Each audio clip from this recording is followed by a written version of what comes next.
If you're looking for a way to power up your nutrients with a plant-based protein powder, then raw vegan plant-based protein is the perfect choice. This vegan protein is packed with essential nutrients to help you stay energized and healthy. With plant-based protein powder becoming increasingly popular amongst health-conscious individuals, it's no surprise that raw vegan plant-based proteins has become a leader in the industry. Whether you're an athlete or just looking to increase your daily protein intake, this vegan protein powder can help you reach your goals. Visit rawvegan.com. Again, rawvegan.com.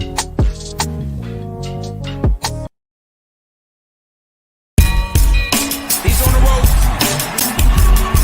He's spinning off the ropes. He's moving around now and he's getting a little bit of a rip. He finally got that second win. Can't be stopped. Coming to a close, hands up, defense, side step, 1, 2, please, don't know who to stand. It's the endurance test, the real fight begins. Take a walk in this corner, come get your second win.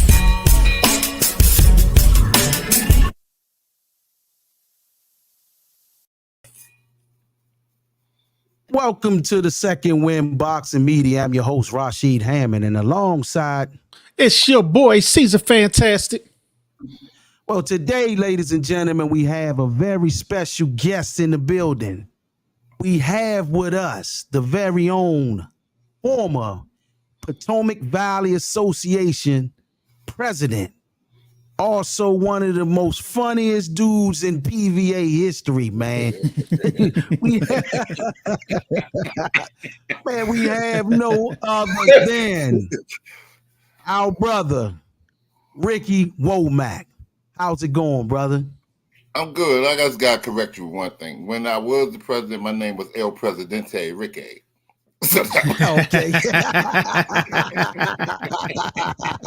El Presidente Ricky in the house. What's happening, fellas? How y'all doing tonight? What's up, Hey, bro? How you man. feeling, Hanging man?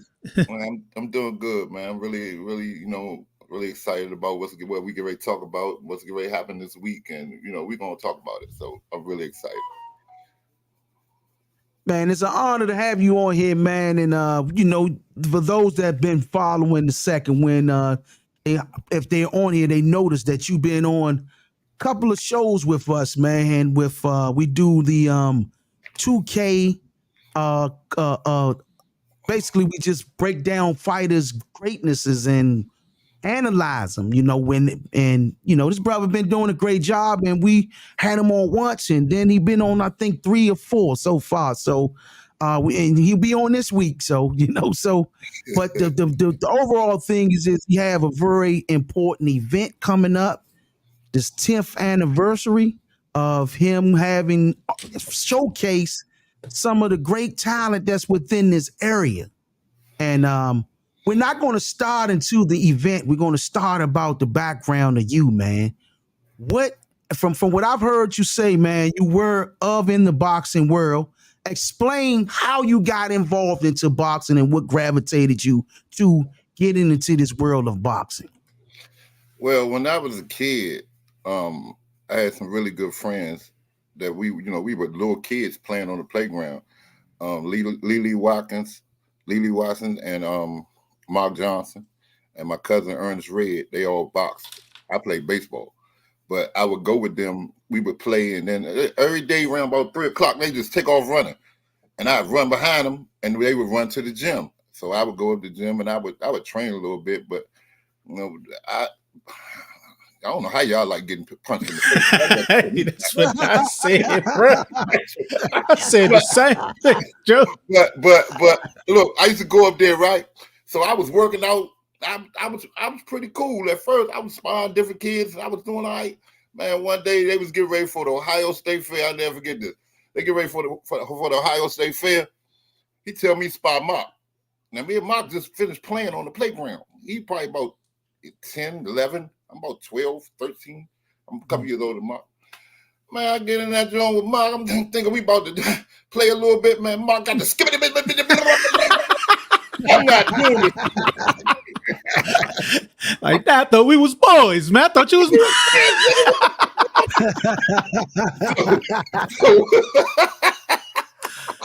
Hey. So then, years passed, you know what I mean? When Mock became a world champion and all that, you know, we kind of gravitated apart from one another because I was doing something else and whatever. So I bumped into Mock one day and I asked him about Ham. Everybody love Ham. So he said, yeah, Ham up Woodland. I said, yeah, go up and holler at him. So I went to holler at Ham, and Ham made me a coach. I didn't know I was supposed to be a coach. Ham just made me a coach. Glove him up. Glove him up, coach. So then one day, Ham called me. He said, Rick, I need you to take me to this meeting. I said, all right. So I picked him up. We go to a meeting. I'm thinking it's a regular, like a meeting. It was the PVA elections, right? Okay. So we get there, and the only person I knew in the room was Ron Sims and Candy Jacobs. Okay. Because this was right after Mark got inducted, right? So them the only ones I knew. So Candy is stepping down at this point. She didn't want to be the secretary anymore. And we're gonna talk about you in a minute, Sean, my man Sean from Norfolk. I got a story to tell about him, but we're gonna get to that. So Candy stepping down, she don't want to be secretary. So the lady that wanted to run for it. So Ham leans over to me. He say, hey, Rick, you can read and write, right? I said, yeah, I can read and write. He said, no, you can spell and everything, right? I said, yeah, I can do all that. I went to school. What you want? Ham stands up. I nominate Ricky Womack for secretary of Tony County. Nigga, I'm a diesel mechanic. So with that being said, Ham gets up. He goes walking around the room. Man, when he come back and sit down, I was voted in as the secretary of Potomac Valley. I think I won the election 39-1. The only person voted for that lady was herself. And so I told Candy, I said, Candy, I need you to walk me through everything. I don't know what to do, but teach me everything. And that lady has taught me. And so that's how I got into it. I was the secretary first. Then I became the jail chairman. And I really give more credence to that than me being the president. So then I became the president. But I've been working with these kids since 2012, man. And I really love what I do, man. I really enjoy, the lives I've touched and the people I've met and the coaches and all that stuff and the good guys I've met along the way and ladies, you know what I mean? The people that I've met along the way. Yes, indeed. So, I'm gonna let C's take over from here and ask a few questions, and I'm gonna come on the back end from him after he asks his question.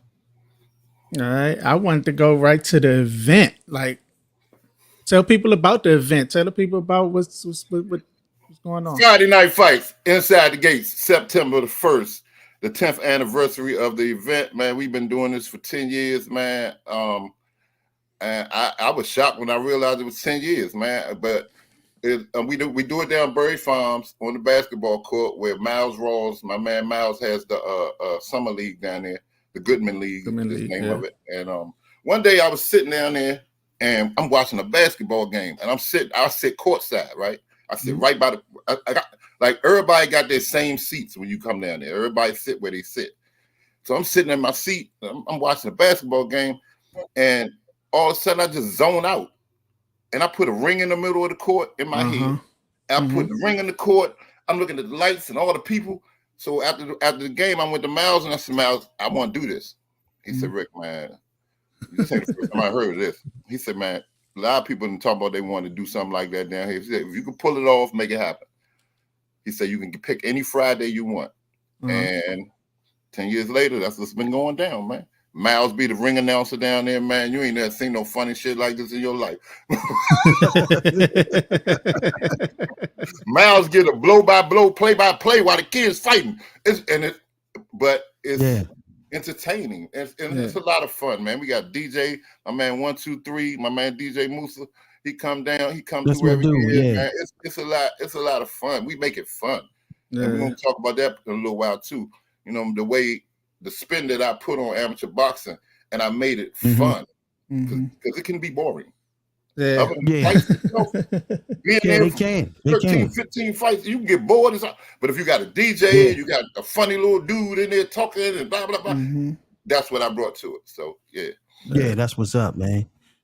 And shout out to Yeah. 123. That's my man Musa, man. That's my man. That's Eastgate's my guy. own, Me and him man. went to school together. We grew up together. Oh, y'all My did? Yeah, I sandbox. know. That's my dude.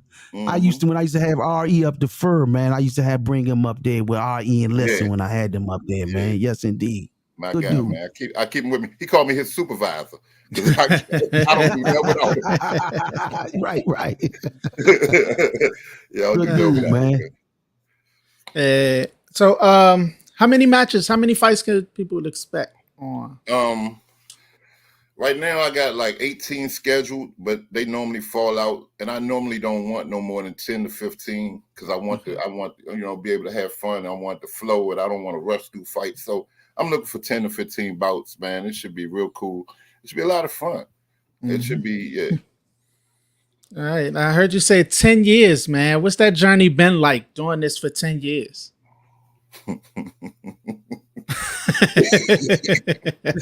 It's been cool, man. Let me say this, man. In the 10 years, I've met a lot of great people. I've had a lot of support. I done had a lot of hating ass niggas too. And we ain't digging to them because they don't need to shine. But I've had a lot of support. A lot of people have backed me. A lot of people believe in me. I'm looking at a name right now. Hey, Crystal, with the Purple People Leaders. That's my baby. She in here. That's my girl, Crystal. That's Nasheed Smith mother. Okay. You know what I mean? Yes, indeed. And I've met a lot of good people as I come on this journey, man. And the coolest thing is the kids that I've watched grow up. That were little kids at one point. Now they're grown men, and whether they still boxing or not, whenever I bump into them or we see one another, you know what I mean. They know what I did. You know what I mean. They appreciate it, and you know what I mean. And everybody know I did it from the heart, bro. Right. You know, as you say that, right? That's what this thing about, man. It's about the kids, man. You know, and I like the way you broke that down, Mike. You don't care about what you did. You worry about what they gained from what you did. And you get a lot of trainers, you get a lot of different people that's involved in boxing now. And it's to the point now where boxing turned into a place where only the adults is concerned about their legacies and attributes to the sport. But you just summed it up pretty much right there. You said, man, it was for the kids, you know what I'm saying? And that's what counts. That's why the fighters are not gravitating and the kids are not gravitating to the coaches because it's about them opposed to them. It's about the adults concerned about their legacy. With me, Rashid, it's always been about the kids. Like, watch this little trick right here. That wasn't a trick, but watch this. You know, I'm the ring announcer for every event I do, right? I'm funny. I got a good social media following. I can get the people to come and this and that. I never get in the ring. Right. I don't need to get in the ring. I get it. I do that from the sideline or from up in the bleachers somewhere. I don't, because it's not my stage. That's their stage. There you go. That's right, you know what I'm saying? I put it together. I make sure all the kids get what they're supposed to get, and I give them their stage. At the end of the fights, everybody want to take pictures with them. And not Rick. It's not my stage. That's right. There it is, brother. Some of the kids, they do come over. Hey, Rick, come on, let's take a picture. You're going to ask me to take a picture with you. I don't need to jump in every picture. Right. It's not my stage. I'm with you, bro. And that's the way I've always carried it, man. I've always carried it. And everybody that's ever seen me, that know me, they know that Rick that's not the way I carried it. Yeah. And that's what it's about, man. Go ahead, Cease, you got it, brother. I was going to ask, what's that feeling like, though, for you knowing that you've touched so many kids and youth and then to see them transpire to being even world champs, you know what I'm saying? And, being that you've touched some world champs and things, what's that feeling like for you, knowing that you were a part of that? It's very gratifying, and it's what it's really all about. You know what I mean? Even though I didn't do it for that, you know what I mean? Because I got more kids than this mailmen and police officers and whatever type of different jobs they got right now, that they still successful. They not dead. They not in jail. They not doing nothing. They ain't hurt nobody. But the ones that have succeeded and stayed in boxing, and you seen them on TV, it's gratifying to know that I was a part of touching their lives, man. It's just really cool. And I tell them all when they first turn pro, I give them a look. I don't want nothing from you. All I need is 2 tickets. I'm waiting till you to fight for a title shot. I need right. And the group of you don't want. Send her to me. Right. Hey, I tell them all that. You know what I mean? hey, you might have to up that to 4, man. I'm gonna get on board. 2 tickets. I man not be a stand outside talking about this Ricky Womack. Let me in the dressing room. No, you bet not. No. Right. And send Shorty. Yeah. That's what's up. Man, that's what's up, man. But here's the other part. Yeah. Me and them kids, the way we grew up together and the way they grew up under me, or we basically grew up together. Man, we get to joning, we talk trash to each other. Man, these are some of the funniest, coolest kids I've ever seen in my life. And at one point, some of the older people in PVA that was part of PVA before I came along, they should get mad and be like, man, why you talking like them kids, talking to them kids like that? They started it. Them niggas started this in the weigh-in. They coming to weigh-in. Guess what? I'm gonna get you back. We coming. Hey, no, that's what we do. That's what we do. And we have fun with it. Now, watch this. The kids don't complain. The parents don't even complain. Mm-hmm. Right. Like I said, my girl Crystal on here, she loves me to death, and I'd have joined her and her son out. They don't complain. These niggas that ain't got nothing to do with nothing. Mm-hmm. Yeah. That ain't doing what somebody else is doing, and we ain't gonna get into that part, but they complaining. Yeah. Complaining about it. We good over here. And my kids is good. What's the next question, Steve? Speaking of that, now I want to get back to the community over where the event's being held over Berry Farms. How has the community gravitated towards the event? Man, every year, I'm talking about the beginning of basketball season, because I go down there almost every night, to watch basketball. I just pull my chair up, I'll sit there courtside, watch. Every night, at least 5 to 7 different people come to me. Hey, Rick, what's the date? When is the fight? Nice. I mean, they worry me to death. I don't come down there.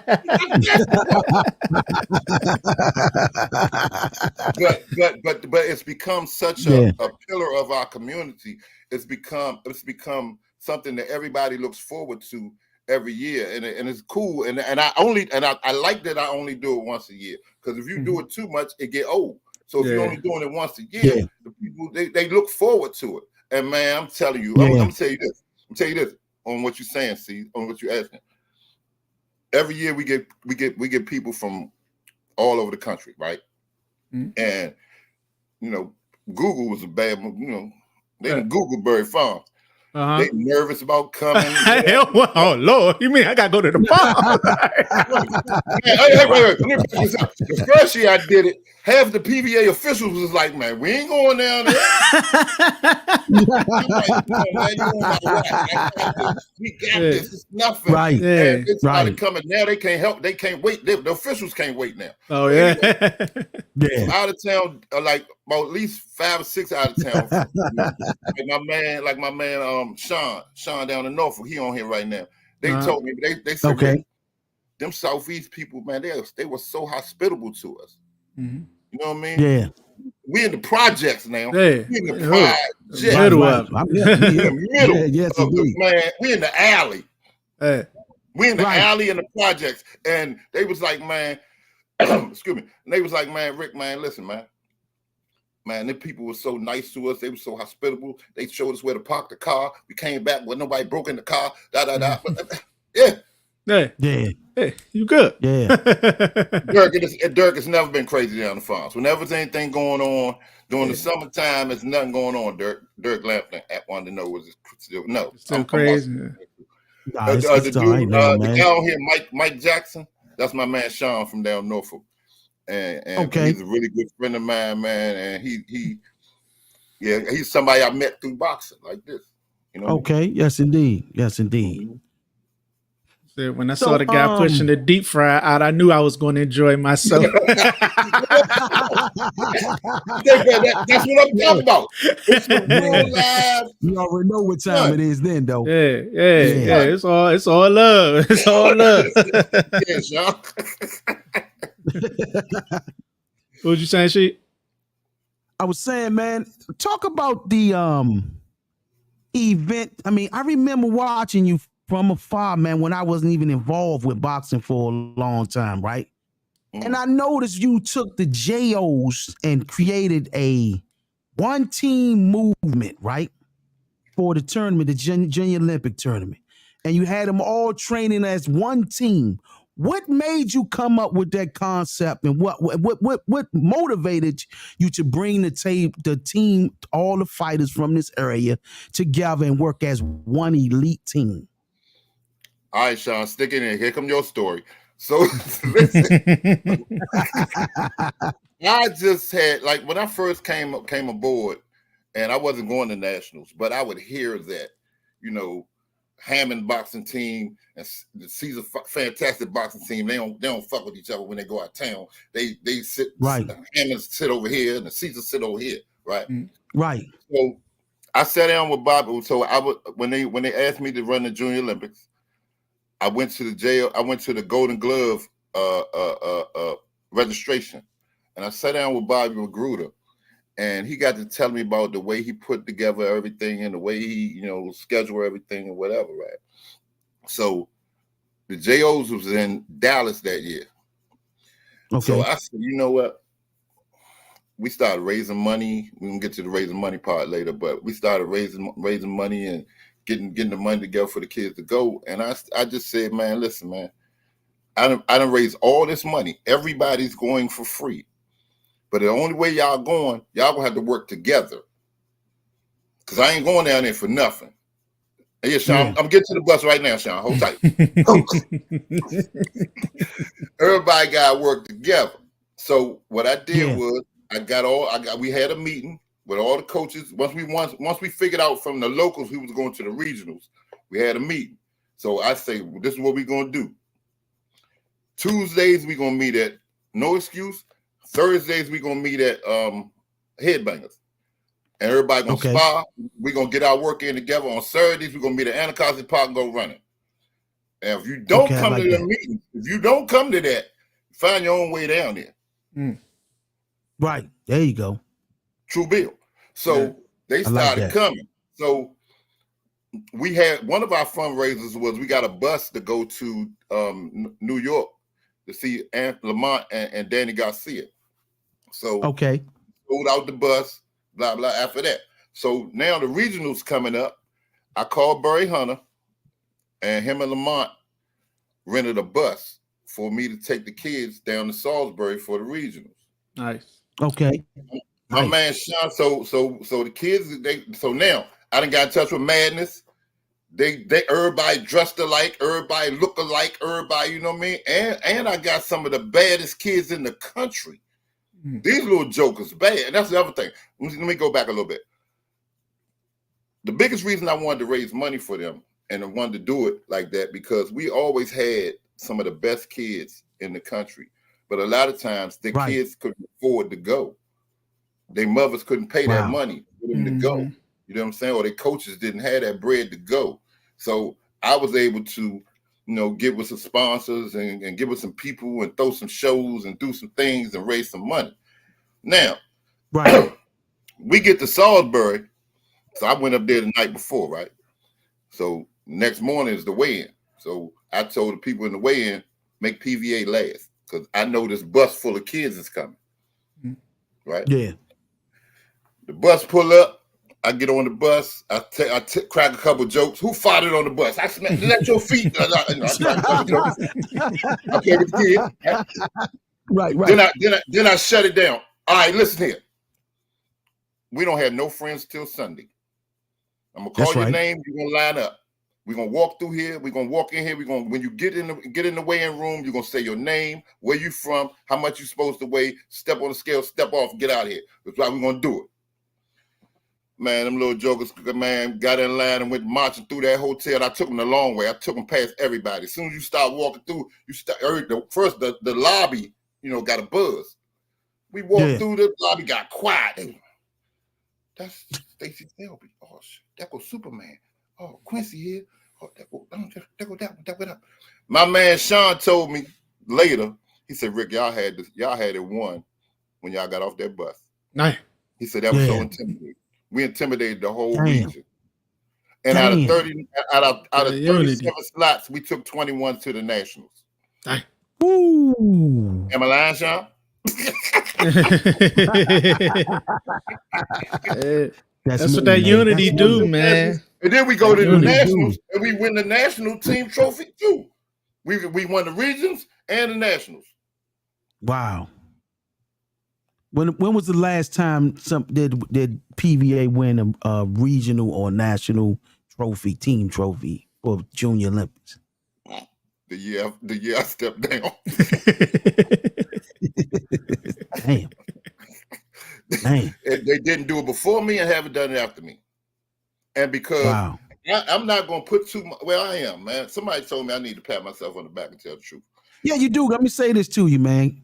As a participant in the Junior Olympics in my time, I was the only one ranked in over 4. So for you to win a team trophy shows you a lot about what you brought to the table, brother. I'm just gonna throw that out. I'm not a coach. And I don't take no credit for getting them in shape. And I'm gonna tell you another thing we used to do. I would just organize everything, and then I would let the coaches take over. And they know when it's time to run. They know when it's time to eat. Like Boogaloo Roach. Let me tell you something else, man. They used to talk about rest in power, my brother. Like they was always, standoffish, whatever, man. Boogaloo Roach helped me out so much. Rest his soul. God rest his soul, yes, man. Indeed. But Boogaloo Roach taught me a lot. I learned from a lot of these people that people good brother talk bad about, and or man, it was good brother, man. And so we went to Dallas. When we got to Dallas, so we get there first. Boogaloo just picked it out. Like, where the venue? So they told me it was 5 blocks away from the hotel. Yeah. Found out it was 5 miles away from the hotel. Oh my God! Damn. We need a van. We need a van. We can't be walking. Okay, so I called 5 home. Goddamn miles. Shit. I called home, made sure we had, got permission to spend the money. We rented a van. Yeah. That van did not move in the morning, and Boogaloo drove the van. The van did not move in the morning unless everybody was supposed to be on their way and was in that van. That's right. You know what I'm saying? So what I would do is I would wake up like 4 or 5 in the morning because the bout sheets come out the night before. So I wake up 4 or 5 in the morning. I pick through the our kids who we supposed to. So I send out a mass text to all the coaches. Okay, this one we're fighting, you fighting, this one fighting. Everybody meet in the lobby, everybody get in that van. After the fights is over, everybody come back. You know what I'm saying? Yeah. And Boogaloo was he was so team oriented with it. One day, I think it was like the Wednesday or the Thursday, Quincy Williams put on a show. I'm talking about a show. Mm-hmm. Now, when we on our way back, he got some No Excuse kids in the car because he's from No Excuse. Quincy was from Headbangers. Oh no, Quincy was with Walter at the time, but he wasn't his kid.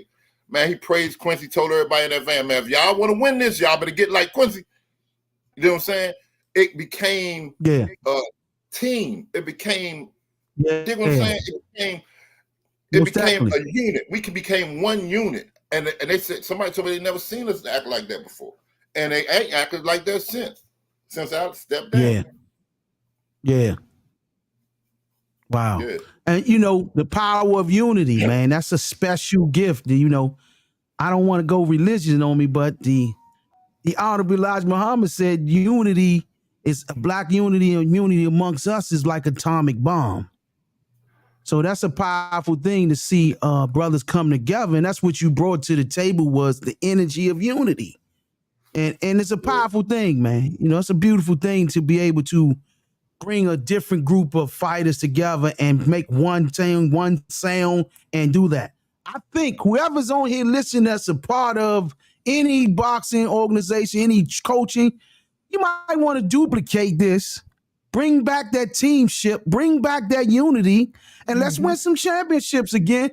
And not only does this help with making champions among boxers, but this make men in the future. A lot of these guys that went on that tournament are now dominant in boxing. These guys dominate the boxing world right now. You know, and you'd be surprised a little spot in what we get from those JOs to the open. You know what I'm saying? And I tell people this all the time.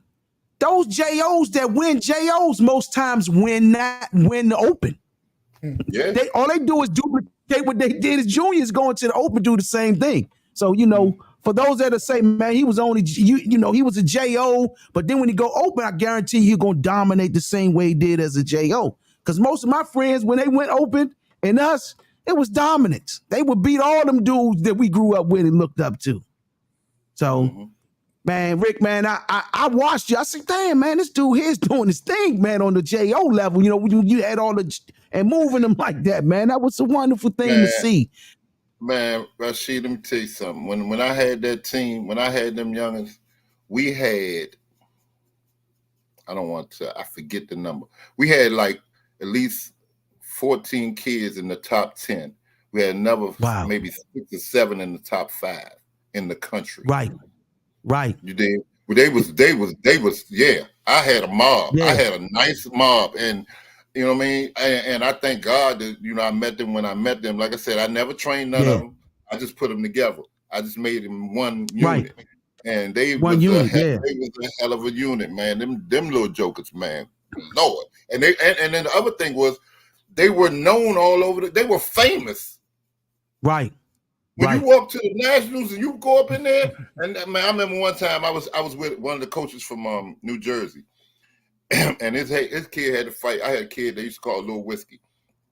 Little Whiskey could cook, but God, that little boy could fight. And so Whiskey comes to me, asks me for some money, get something to eat or something. He came to me for something. So the other kids, I talked to the coach, and the other kids standing right there. So I, you know, broke Whiskey off. He walk off. So the kids say, one of the kids say, "That's Little Whiskey." I said, "Yeah." Oh, he got to fight Quan. Quan in trouble.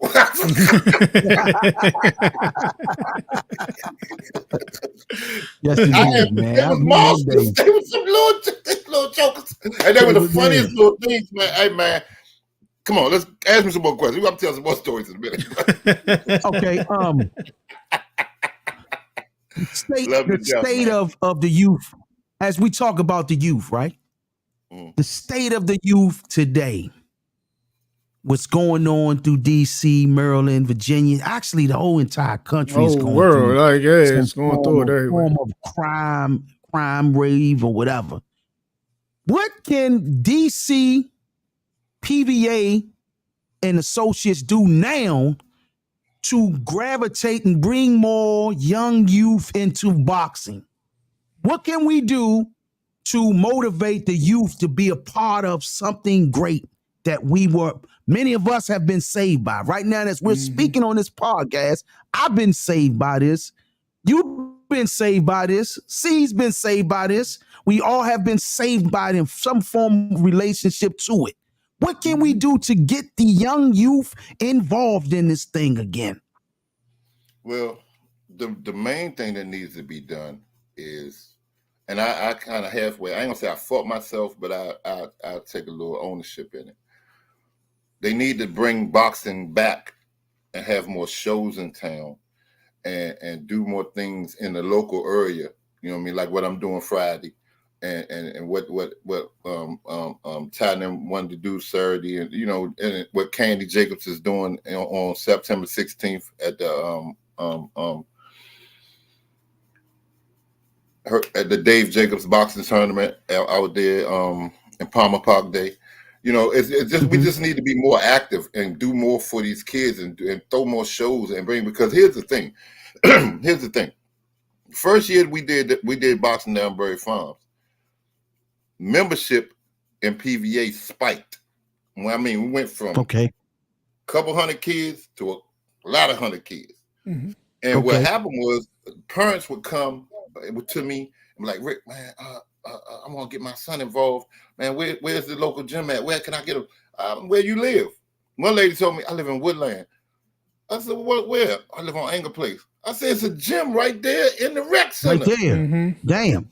She say, for real? Yeah. See, here's the thing. If you don't know, you don't know. Yeah. You Exactly. If you don't know, you just don't know. And then here's the other part to it. When you locked into a sport, be it basketball, football, boxing, whatever, you don't really realize that ain't nobody else paying attention to your sport. Right. You dig what I'm saying? So especially with boxing, tuned in. Everybody ain't tuned in. So, you know, I'm glad that I have a social media following like I have. I'm glad that, you know, I know the people I know, and you know, from my background and this and that, and people gravitate and they come out and support, and I'm glad they do. That's one of the biggest things that I credit everything that I did with, is because, you know, I already had a following. I used to throw parties and do, you know, block parties and cabarets and go-go's, and so if Ricky doing something, people pay attention. And that was one of the other things I can accredit to, you know, but I had to back away at one point, and then I come a papa. So my grandbaby is the world to me, and so, you know, I've been mixed up in that a lot too. So, but people need to. It's people in power right now that can do the things that I've done, or you can follow my blueprint. You know what I mean? Like my man Sean that from down north would tell you. He would not worry me, but he would call me and pick my brain. Hey, Rick, man, how you do this? What's up with that? What's up with this? And I don't mind helping. I don't mind telling you, because that's less work for me to do. And I want to see every kid be great. You dig what I'm saying? I don't give a damn where you from. I want to see you be great. You did? Yeah. Most definitely, man. Most definitely. As I say about the youth, you think if we put together like if they make it a mandate, right, for all gyms, if the Potomac Valley Association or all LBCs sit down and say, listen, we got to figure out a way to save our youth. Let's make all gyms responsible for bringing in a certain amount of participants into your gym. If you can save 4 kids a year or 10 kids a year, do you think that would help curb some of the issues that's going on? Or have a teacher or a principal in a school, if they notice a kid is having bad behaviors and lacking something. And you know, that's part of the reason for a lot of us that did box. Our parents saw that we needed to get some burn some energy or something. I think they need to figure out some ways in like creating some ads or something to get more youngins involved in the sport, man. How you feel about that? I hear where you're going. I'm gonna take this a different way, and then we're gonna come back to it. And Sean, hold up. We're gonna talk about the High Theater. Calm down. I just say High Theater. They say High Theater was legendary. Like, was it? We're gonna talk about that. You know, but here's what happened in our society. Here's what happened to our youth. This is what happened. In the late 80s, early 90s, when that crack boom hit, and you know, when we were kids, we always had a big homie in the neighborhood that would, you know, make sure, you know, if you ain't supposed to be off the porch, you go to school. Get your ass back on that porch. On that porch. You know, we always had somebody in the neighborhood that made sure we had football equipment, made sure we had money going trips, made sure we had real talk. Nigga, give you $50 to go to the store, get him a soda. Until you keep the change. Yeah, keep the change. Keep the change. That's it, right? Yeah. So when the crack boom hit and people started going to jail and dying and all that, there was a gap. There was missing from real homies and people that these kids really looked up to, and even their parents nowadays that they really looked up to, that they didn't have what we had. Mm-hmm. You know what I'm saying? Facts. So it ain't Yeah. too many of us that's still trying to do it. I've tried that, but I can't touch every kid. I touched the ones I could, but you know what I mean? But Right. I didn't have, you know what I mean? So that's part of it. Now, back to what you were saying about get mandating and this and that. That's a good idea.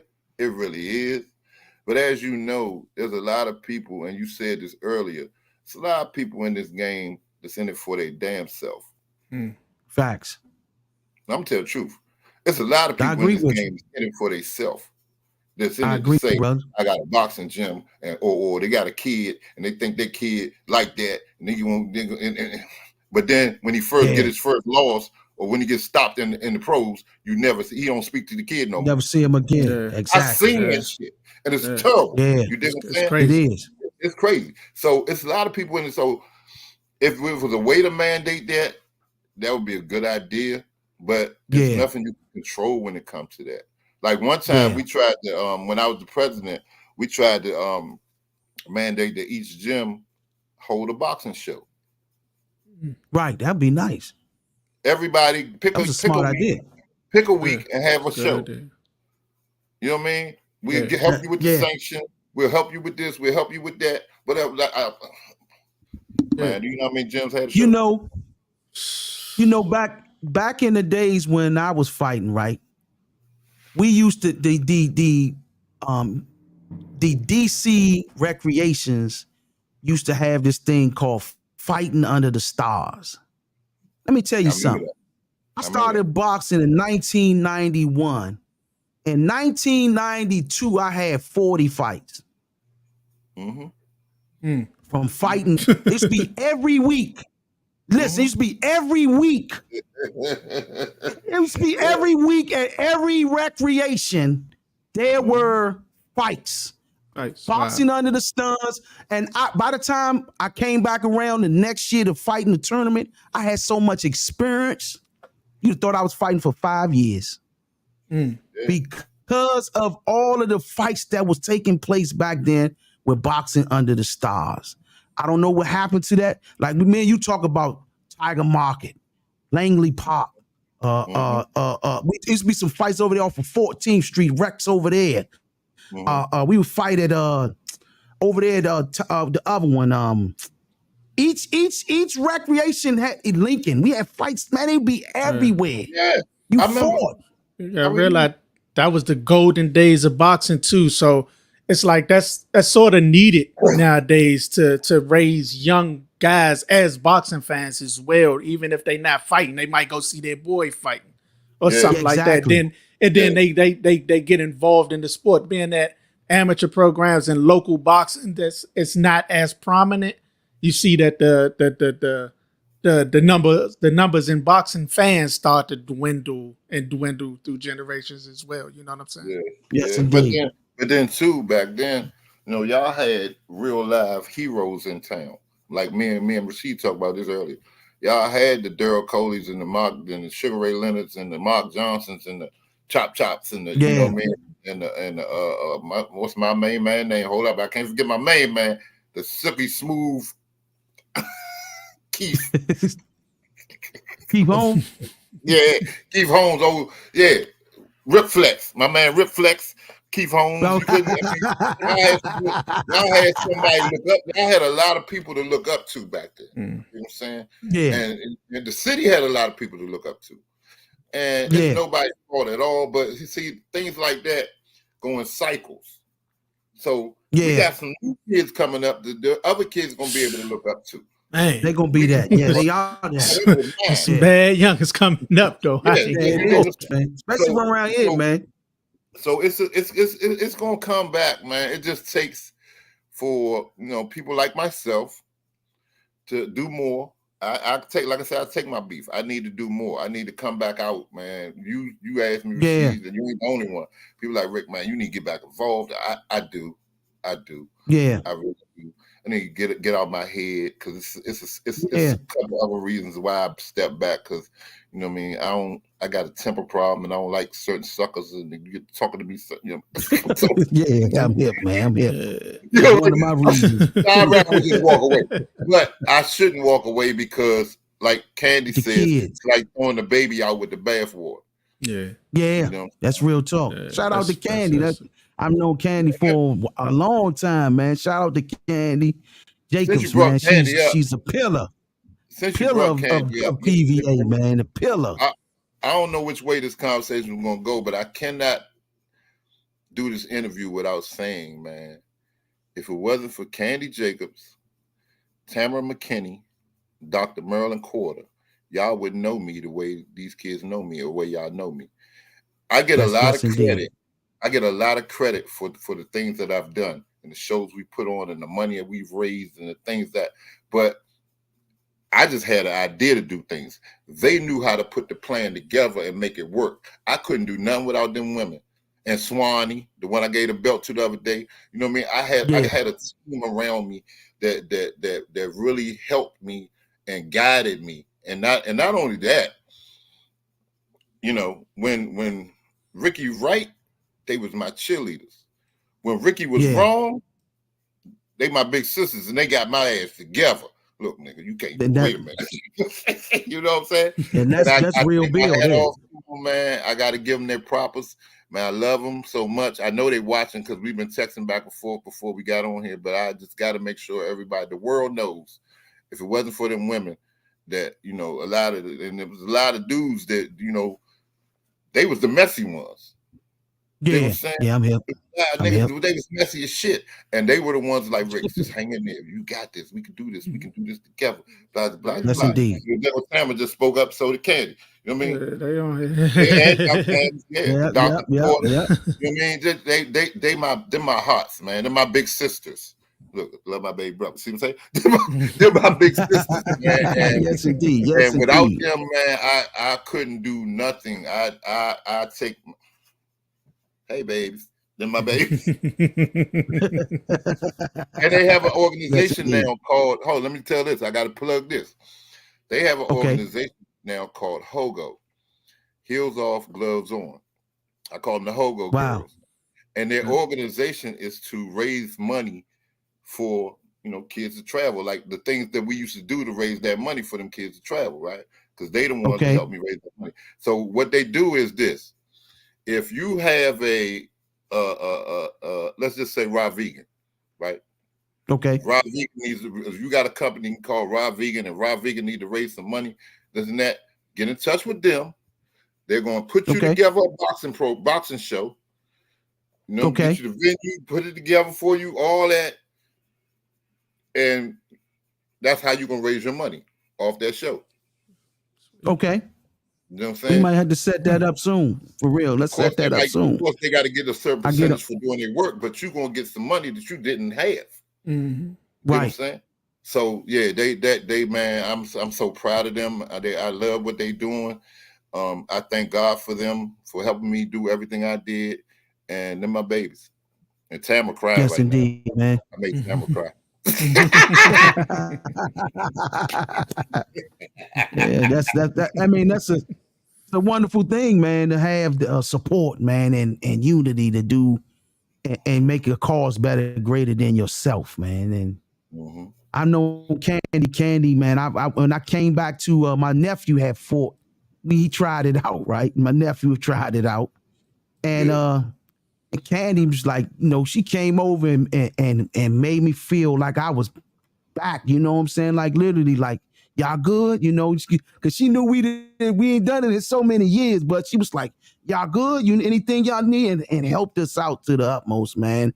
And I definitely, you know, glad that she's still involved, man. Nothing like someone that understands the sport to help the future, man. Nothing like it. Tamara, you don't want me to tell everything, Tamara. Hold on. Tamara don't tell everything. You don't want me to tell everything. And you know I will. You know I ain't got no filter. I don't care nothing.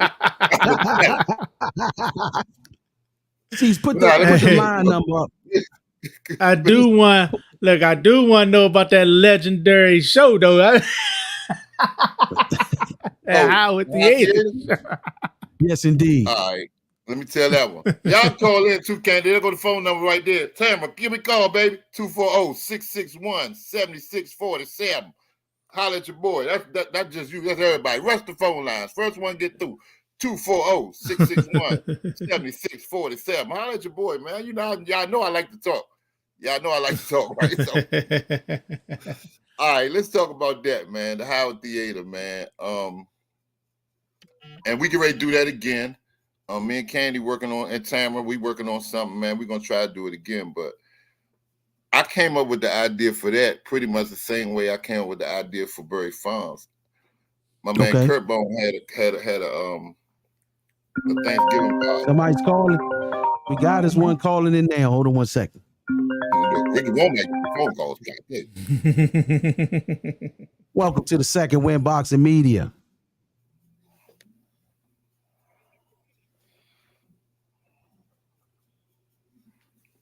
Don't be shy. Just say hi. Hold on, plugging in. This thing been active funny. Hold on 1 second, Tamara. That's Tamara? Yeah. That's my baby. That's my big sister. I'll tell y'all about her. While we getting her in here, let me tell y'all about her. She said, tell her everything. Me and Tamara did not get along at all.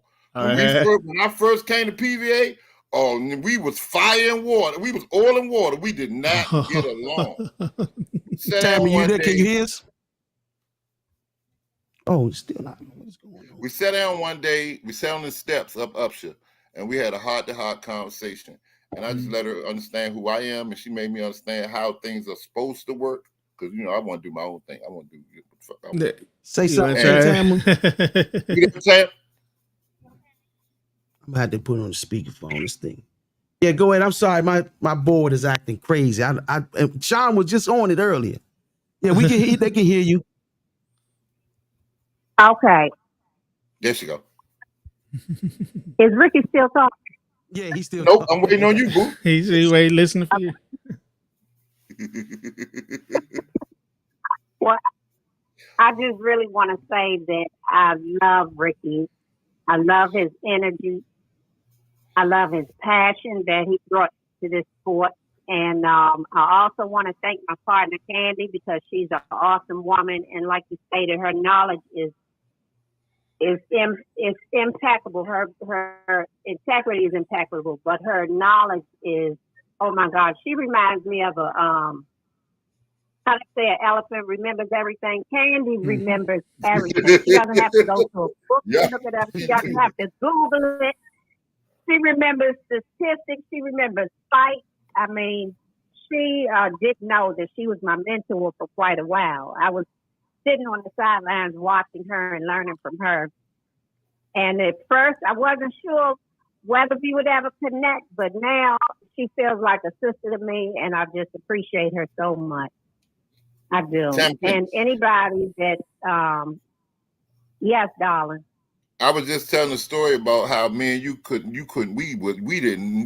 Tamara didn't like me at all when I first came around. That wasn't true. That's not true. So guys, we used to argue on everything. Nah, Tamara, see how we arguing right now? See that? See what I'm talking about? Ricky was a fool. He was a fool. And so I was trying to just tell him, yes, we have a good time, but we wanted to also get our kids acclimated to going to the Nationals, being with other folks that conduct themselves differently, if you get my drift. And I didn't want them to be in shock when they went somewhere, had to be on time. And he said, boring. Yeah, it was boring. The Nationals, oh my God.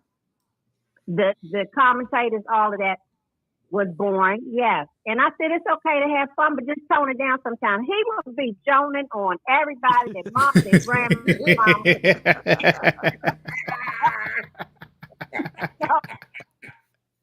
So, you know, it was just like, Ricky, just chill for a minute. But it wasn't that I didn't like him. I did like him. I loved his passion and all. I just wanted him to look two sides of the coin. That's all. Yes, indeed. Me and Tamara sat on the steps up Upshur one day, and we had a heart-to-heart conversation. And from that point on, she's been my big sister. She's been my biggest cheerleader. She's been my rock. She's been my pain in the ass. That's my girl.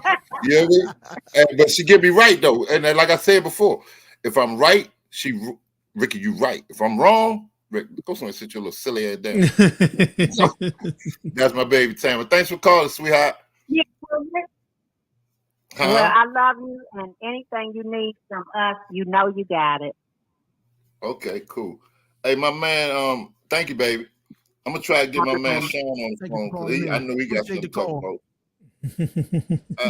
Hold on, see if I can get Sean on the phone. He said he can't call because he watching on his phone. Watching, yeah. So I'm gonna call him.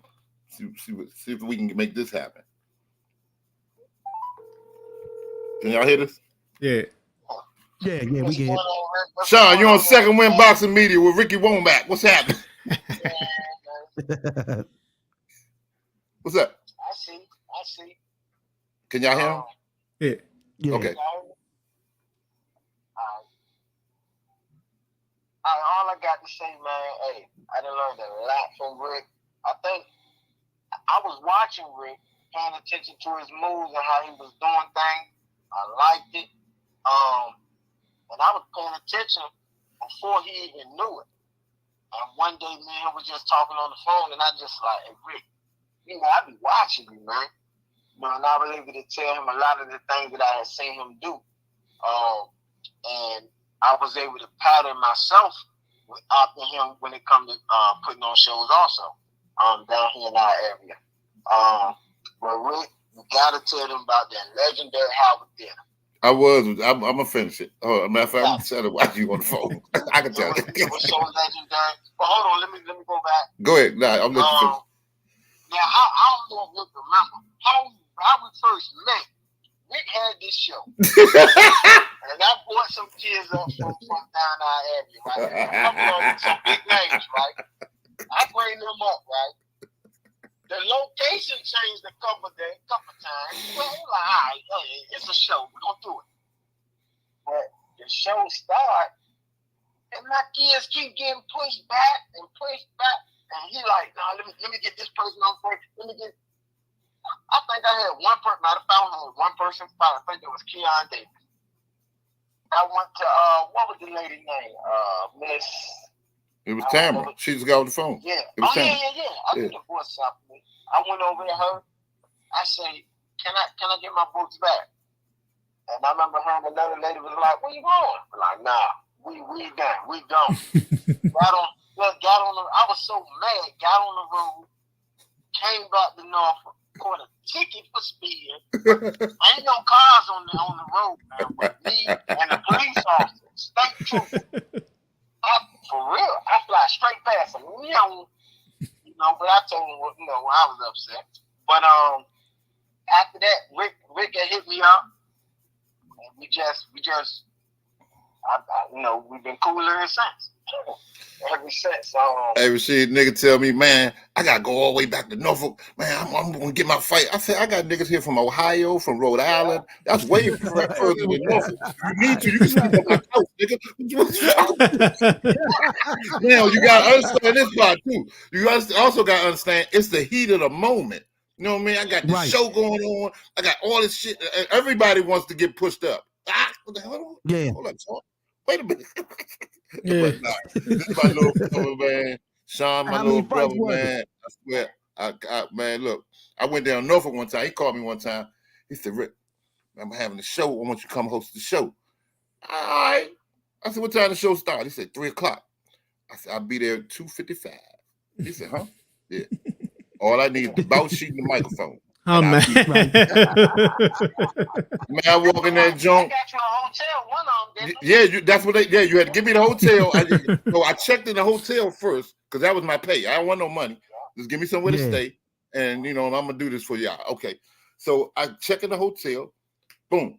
I get there at 2:55, walk in the door, get up in the bleachers, get to doing my thing. So I hadn't been around for a minute, right? I had stepped down for a minute. So I get up in the bleachers and I'm running that thing. I'm doing it, right? So all the PVA kids hear my voice and they look around like, hold up.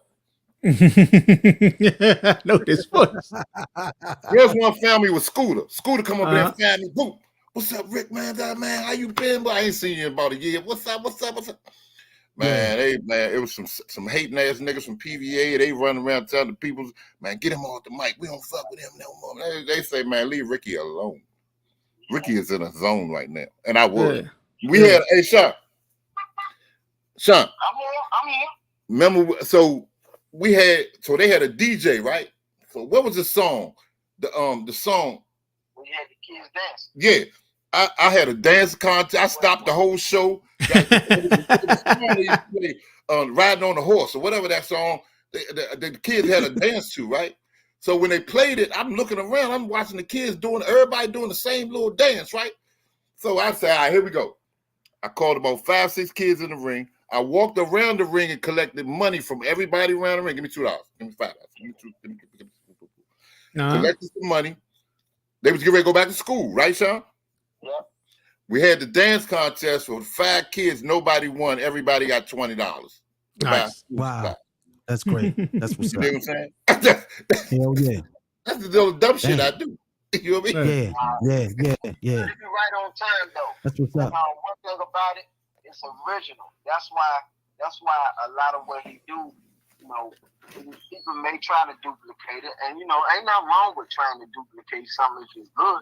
You know, they try to do it, but it don't come out the same. You know, because it's just his way. He have a certain way about him. And one thing I like about Rick is not attached to no one particular gym. Rick is really for the kids. Mm-hmm. Right. Listen, Thanks, John. he didn't tell y'all about the first bus story. I did. We was in Salisbury, Maryland. That's the one I told. Listen. I walks out of Main Street Gym, Hal Gym, Yeah. and I see a big bus pulling in. Now I'm walking in my car, but I'm looking like, who on that bus? Man, I see all them kids from PVA come off that bus, and that was the weigh-in. I mean, it was at his gym. That's the story I just told. But go ahead, I'll let you tell it. No, I remember the hotel one. The hotel one wasn't as sweet as this one. You know, this one was the first. I was like, man. Like, I was, for real, like, you couldn't, it was no reason to hate unless you just a hater. You know? Yeah. It was like, yo, this, who thought of that? Nobody would have thought of that. You know, and once again, them kids came in, they meant business. You know, they meant business. Once again, it was something different. And I know part of that experience is why them kids performed the way they did. Mm. Yeah. You know, it won't just you pull up with the coach in his car or you jump out your mama car. Mm-hmm. Come on, y'all, let's weigh in. Everything was uniform. Everything was organized. It was together. Yep. Yeah. You know, it was together. And it was very impressive. You know, and he know, I tell him, if somebody do something good, I don't mind telling him. You know, and Rick know, I tell him. The Howard Theater, I'm going to let him tell you the story on the Howard Theater, but the Howard Theater was crazy.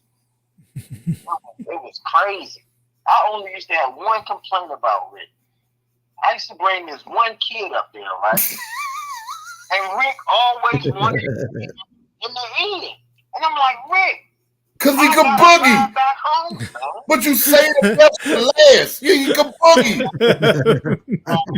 Nick Sullivan could cook. I knew it. I know you talking about Nick, Slick Nick, that little joker. Man, I love Nick. By the time I got home, you was nice tucked away in the bed. Yeah, I told you could spend the night. You could spend the night in my house.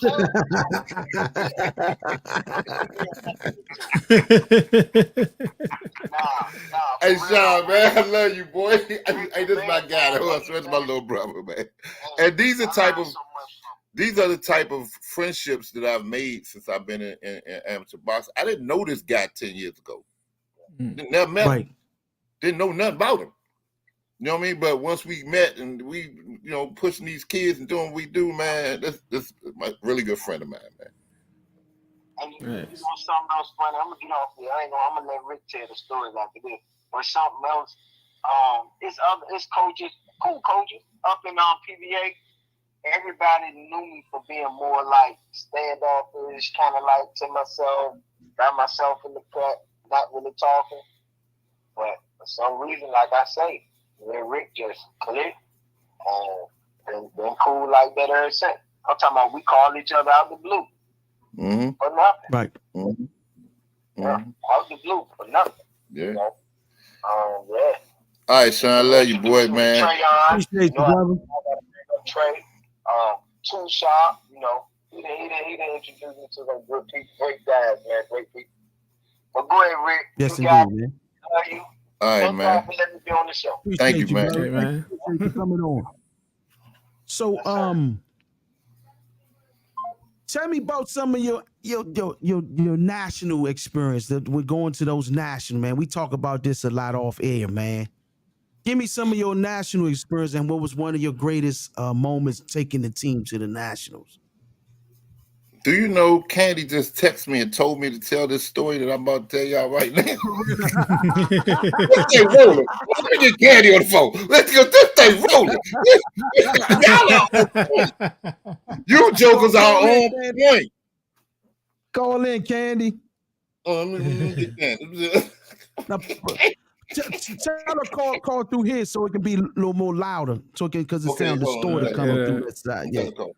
Hold on, wait. I'm gonna let Candy help me tell this story. Wait a minute.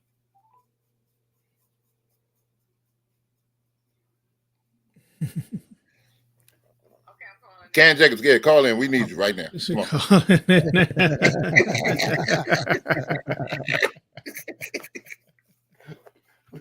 on. My girlfriend made me some. Oh man, Yeah, y'all ain't getting none of this. you're over there living good. No. Hey, I ain't good, man. You ain't good.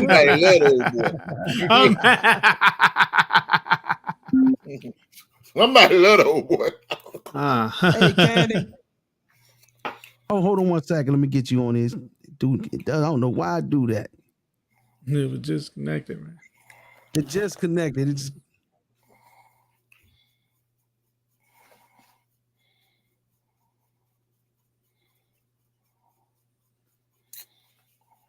I'm gonna put you on the speakerphone for a second. Can you hear me? Yes, I can hear you. Yeah, hold on 1 second. Yeah, good. So Can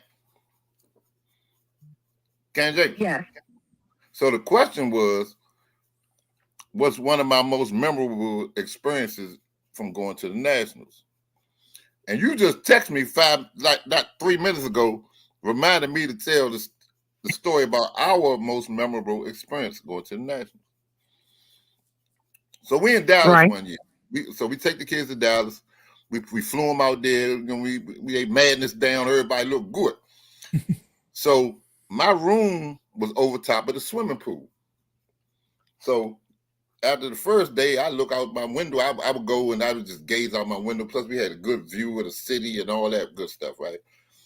And I'm looking out the window, and it's 4 or 5 big fat white people in the pool. Ain't no kids. Regular people in the pool. Second day, it's a couple kids in the pool. Because as you lose, because the unwritten rule or the rule with boxing is you can't go swimming while you're boxing.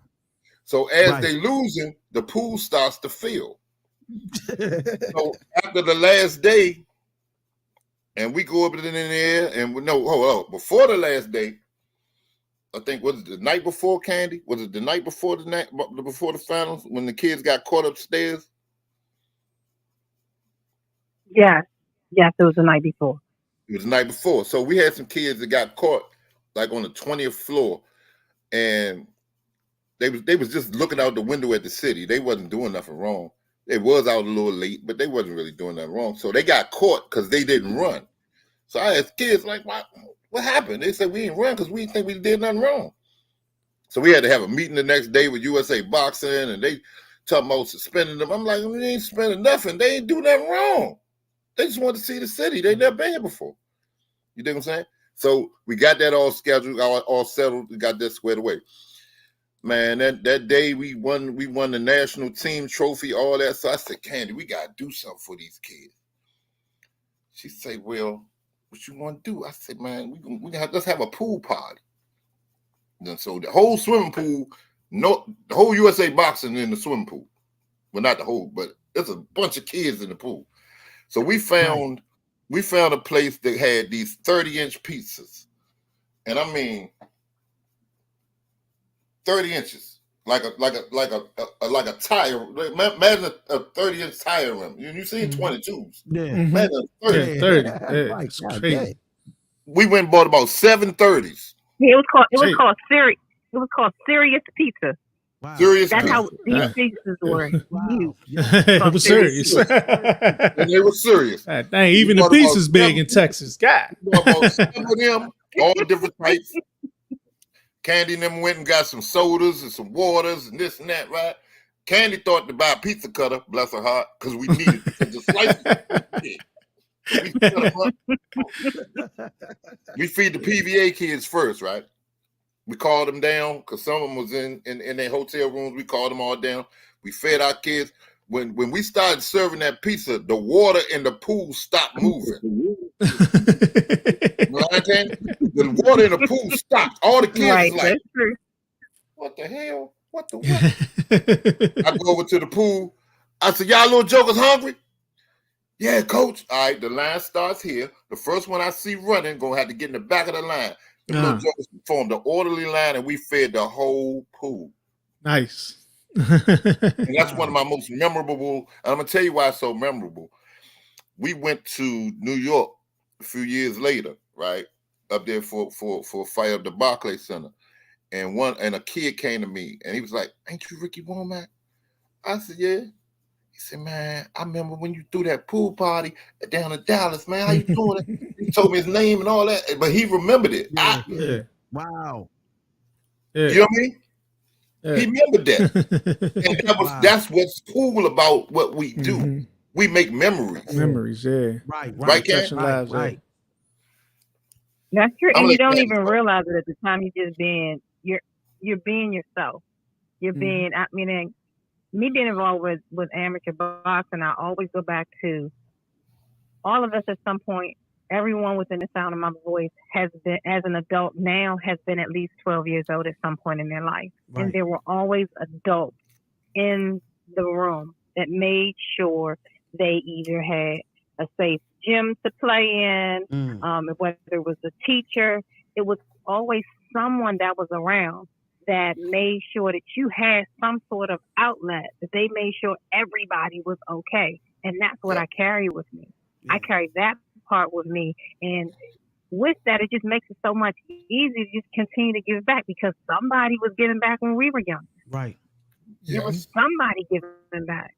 So we're not going to always be here, but just to hear, we can't remember every kid that was in that pool. Yeah. We'll remember our kids that were in the pool that are from our area, of course, but we won't remember every kid. And we know even in any sport that every kid will not come out and be a champion, but they're going to learn some good discipline. Yes, indeed. Mhm. They're going to, it's some things that will go on with them that they can carry with them for the rest of their lives.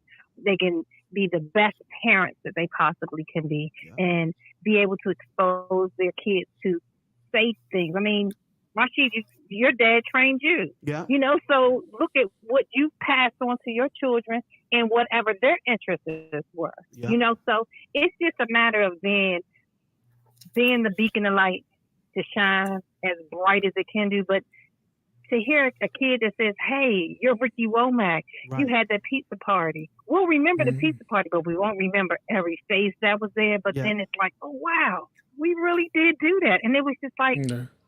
we just need to do something for the kids. You know, come on, let's just do something for the kids and so they can have a good time. Boxing's over with. You know, now they develop all these new friendships. And Rick, is that the time that I think that's when I met Juana. I didn't even know Juana then before then, unless I met him at the Silver Gloves or something like that. But you meet parents, you meet kids. I mean, the list goes on and on. But that is one of my most memorable moments Watch this. as well. Watch this. The kid she talking about, Juana, he was on he on Candy, he on HBO. Shorty a little actor now. Oh, yeah? Yeah. Wow. He's on what's the name of the show? It's called Euphoria. Oh, for real? Have you ever seen Euphoria? Okay. The little short, Yeah. little Oh, wow. little Spanish looking kid, Hmm. Yeah. bad boxer, little fight now. Now I'm gonna tell you who his father is. His father was in Creed 2. You remember Creed, the movie Creed 2, right? Hmm. And remember when they took Yeah, he was. Michael B. Jordan out to the desert and he sparred that big Mexican looking guy? Hmm. Yeah. That was Juana's dad. Now I'm gonna tell you who Juana's dad Okay. was. Juana's dad was the vice president of USA Boxing at the time. Oh wow. Them type friendships Yeah. that we made. You know what I'm saying? Nice. Right. Right. Them Right. the type friendships we made. And like I said earlier, everybody ain't gonna be a world champion. Everybody ain't gonna be, but a lot of these kids are very successful at what they do. Facts. I was supposed to go home and get the headphones. We got a kid, Lil Wolf, Candy. What's his name? The one sell the headphones. Kadan Chapman. Cardan? Good day, Yeah. Yeah. Kadan I Chapman. like what He he's doing. sells headphones.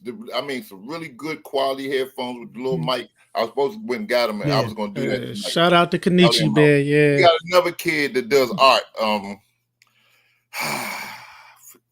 damn it, what's his name? Anyway, we got kids that's doing a lot of different things and doing some entrepreneurial things. You know what I'm saying? Then we done met so many kids from all around the country. My man, Richard Torres, his son is like the next heavyweight, about the big dude. But he fought for the USA team. Yeah. And we even met so many people, man, that and their kids remember us, and we remember the kids, and it's just so cool, man. It's just so cool. Well, Candy, now that we got you on here, tell us about your show that you got dedicated to your father, the great Dave Jacobs. Can you plug that in right now? Absolutely. September the 16th, 2 p.m. at the Palmer Park Recreation Center. There will be a boxing show, amateur, free to everyone who wants to attend. A free show in honor and memory of my dad. I started doing it. This is the 5th show. So when my dad was still with us, I've done a few of the shows, and I started out at Sugar Ray Leonard's rec center, maybe the boxing center at Sugar Ray Leonard's boxing center. So the second year that we had the event, the police had threatened to shut us down. And they said, no, this is a fire hazard. There's too many people in here, and folks are waiting outside to get in. Wow. And so at the time, Gary Russell, God bless him, he went to the officer and said, instead of shutting it down, won't we just like make an announcement and ask the people, say it's folks outside that want to get in, and if you've already seen your level 1 box, could you please be so kind and just, come on out and let the other people come in to be able to support their loved ones. Right. We made the announcements. Folks did the shift. It still was packed. It didn't seem like much move, but it did. I was yelling it too.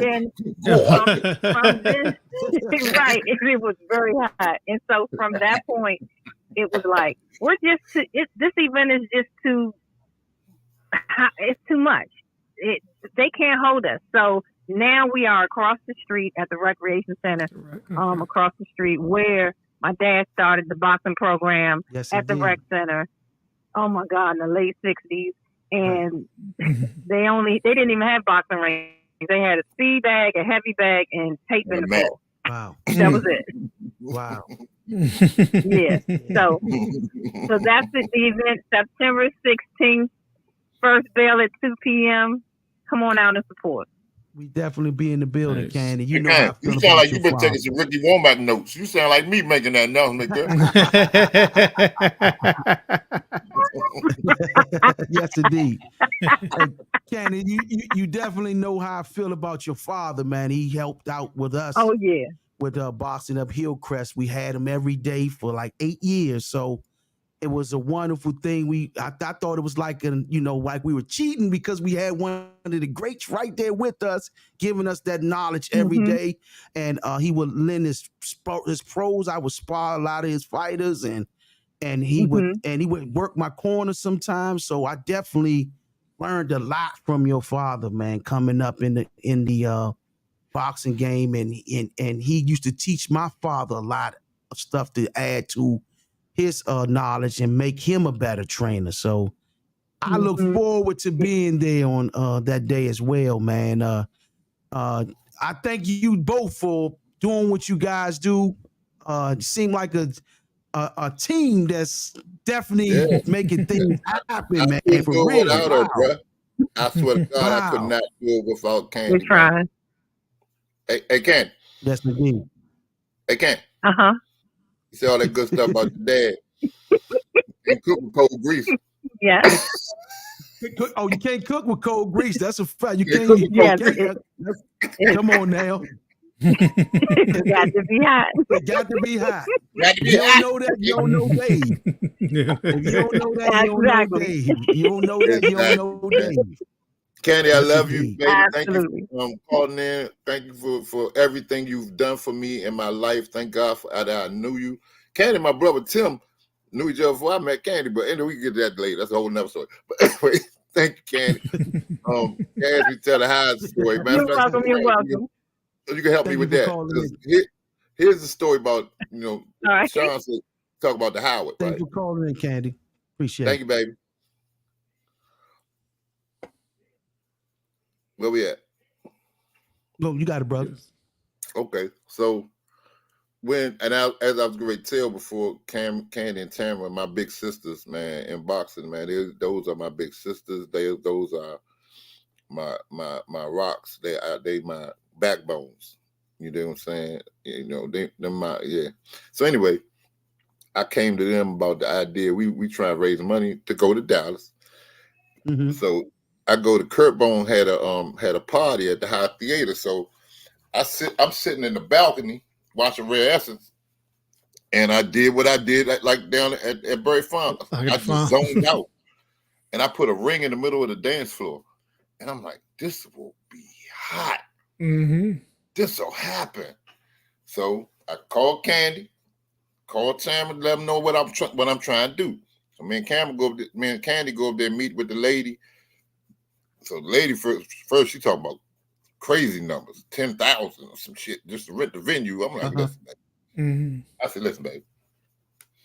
These kids, I got to show them the pictures of the kids. I'm doing this for the kids.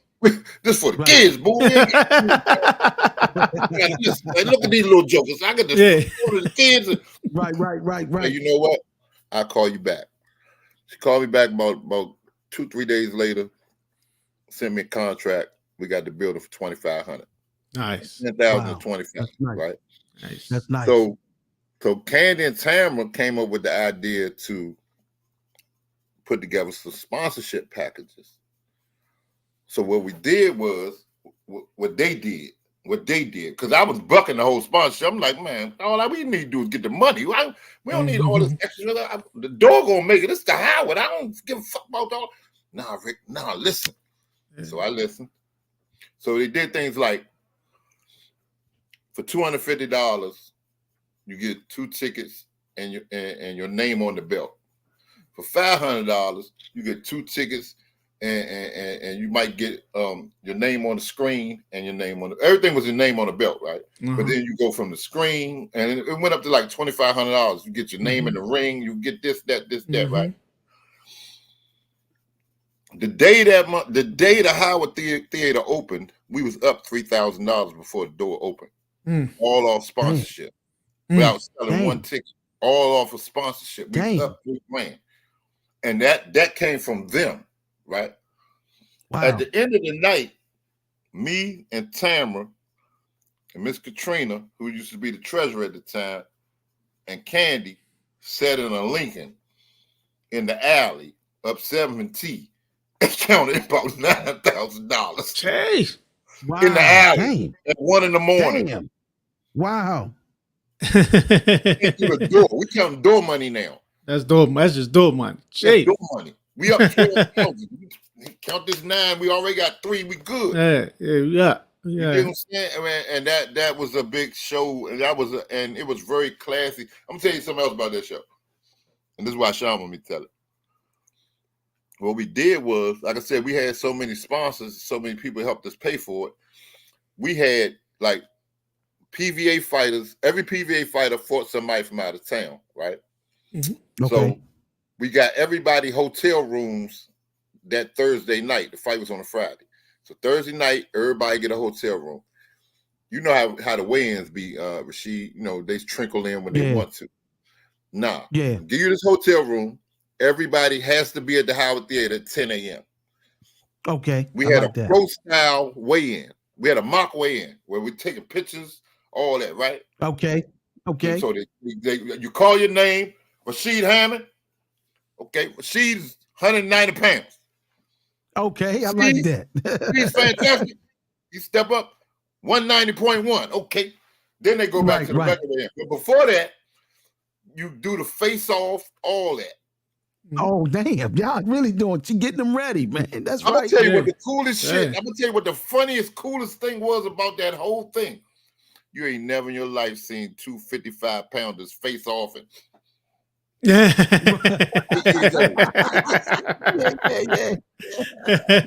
It was so cool. They face off. What? Getting them prepared. Yeah, I like that concept, man. Cool. Then they all had their own walkout music. They got to go to they got to go to Musa did it. 1, 2, 3. Musa did with the DJ. Okay. They gave them their music. They come walking out. They come out their little dressing room. I mean, it was, and the thing was, the Howard Theater was just big enough to hold. It wasn't too big. You know what I'm saying? It wasn't too small. It fit what we was doing. Man, I get it. Man, and I'm gonna tell you this. I'm gonna back it up a little bit. My good friend Calvin Ford from up Baltimore. Calvin had a show one time. It's a skating ring up the street from his gym called the Shake Shack or Shake and Bake or something. I can't remember the name. I always mess the name of that up. But anyway, he had a show up there, and it was so bomb. That thing was mean. And I told Calvin one day, I said, man, Calvin, I gotta catch that. I got it, man. I'm out do you one day.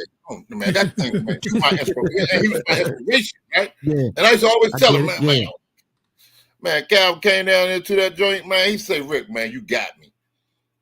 This week. That's Shout out to my homeboy, my good friend Calvin Ford, man. I got a story to tell about him. Yes, we might got time. But good. But break down before we close it out. Talk about one more time. Give the information about the show that's coming up Friday, so everybody can remember this, because this, we had a good hour and a half. So I want everybody to hear this part, and then they know it can go to the beginning when you get a chance. But Rick gonna break it down one more time. What's going on this Friday, the 10th anniversary? You got it, brother. I'll mess it up. You go ahead and close it out, brother. You did a good job. You just did it. Friday Night Fights Inside the Gates, the 10th annual. The 10th annual Friday Night Fights Inside the Gates, that Berry Farms Recreation on the basketball court. We outdoors at the Goodman League. My main man, Miles Rawls, will be the ring announcer. I'm the co-host. Got my main man, DJ 123 with the music, man. Come on through, man. It's going to be a good time, man. It's the 10th year. It's going to be a lot of fun. Man, just come through, man. Come show your face, and you know what I mean? And we going to have a good time, man. Come on through. Friday Night Fights Inside the Gates, the 10th anniversary. Your man, Ricky Womack. Come on down. We going to have a good time, man. Yes, indeed, brother. It was an honor and a pleasure to have you on here, man. We have a ball with you every time you come on. Who we got this week? We got Bobby Foster and Deontay Wilder this week. Bobby Foster and Deontay Wilder. Okay. Y'all gonna be mad at me. I want to see that. I'm curious to know how y'all gonna break this one down this week, Slim. Hey, I'm curious on y'all. This might be the first week I might agree with everything C say.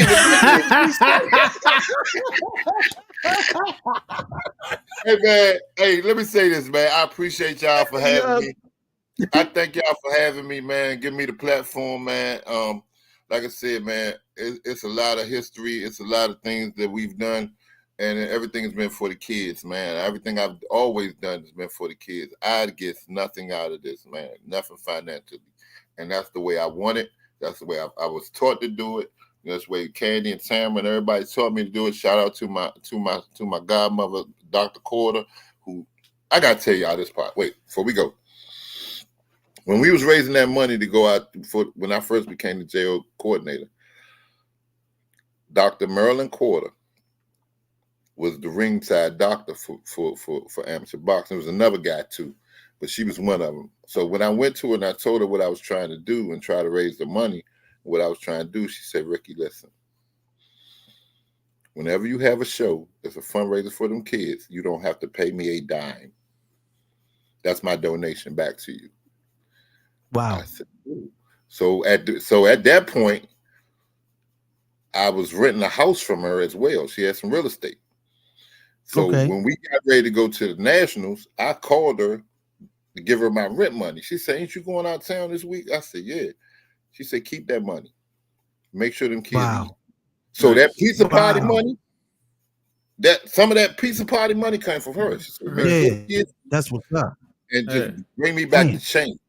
No, man. I mean, I have had a lot of good people, a lot of good women, a lot of good, not just women, a lot of good people that's helped me along the way. I get a lot of credit for the things I've done. I've been a spokesman or whatever, and I get a lot of credit for it, but I got to give credit where credit is due. And while I got this platform, I must do that. Yes, indeed. You know what I mean? I got to. Come on, man. It ain't just me. I'm too I'm not that smart.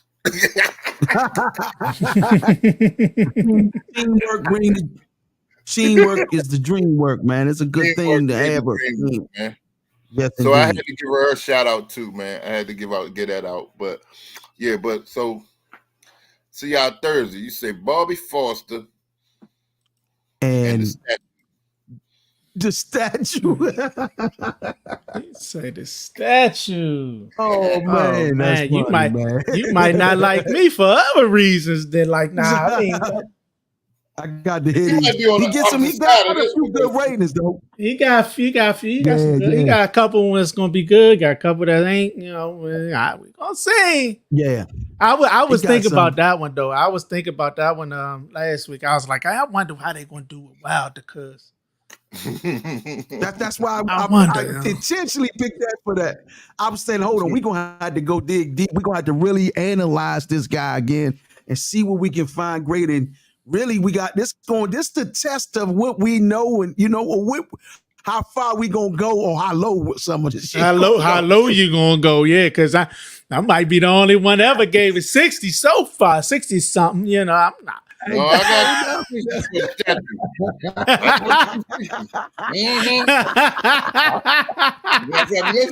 let's break one category down right now. Stamina. How you get out of breath walking to the ring? You had to wear 20 pounds.